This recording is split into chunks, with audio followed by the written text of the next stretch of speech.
ఇప్పుడు కొంతమంది ఇప్పుడు టీడీపీ వాళ్ళు డిప్యూటీ సీఎం మాకు ఈయన వద్దు లోకేష్ వాళ్ళు అంటున్నారు. సరే లోకేష్ కి డిప్యూటీ సీఎం ఇవ్వండి కానీ మాకు పవన్ కళ్యాణ్ కి సీఎం ఇవ్వండి అంటున్నారు. ఇప్పుడు టీడీపీలో ఉండే కొందరు డిప్యూటీ సీఎం లోకేష్ గారిని కావాలని అడుగుతున్నారు కదా. ఆ టీడీపీలో ఉండే కొందరు కూటమి పెద్దలు కాదు కదా. కూటమి పెద్దలు డిసైడ్ చేసేది ఉంటుంది. కూటమి పెద్దలు అంటే ఎవరున్నారు? జనసేన తరపున పవన్ కళ్యాణ్ గారు ఉన్నప్పటికీ చంద్రబాబు నాయుడు ఉన్నారు. మెయిన్ హెడ్ కేంద్రంలో సర్కార్ ఉంది. ఆ సర్కారు పవన్ కళ్యాణ్ గారికి సపోర్ట్ ఉంది. ఆ సపోర్ట్ వల్ల ఎటువంటి సమస్యలు అయితే జరగవు నేను అనుకుంటా. ఒకవేళ సమస్యలు జరిగినా కూడా ఇక్కడ ప్రశ్నించడానికి మాలాంటి యువత చాలా మంది ఉన్నారు.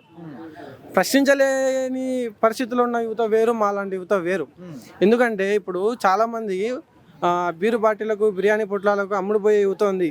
కానీ నూటికో కోటికో కాకుండా ఒకరు ఇద్దరు నాలాంటి వాళ్ళు ఉన్నారు, ఖచ్చితంగా ప్రశ్నిస్తారు.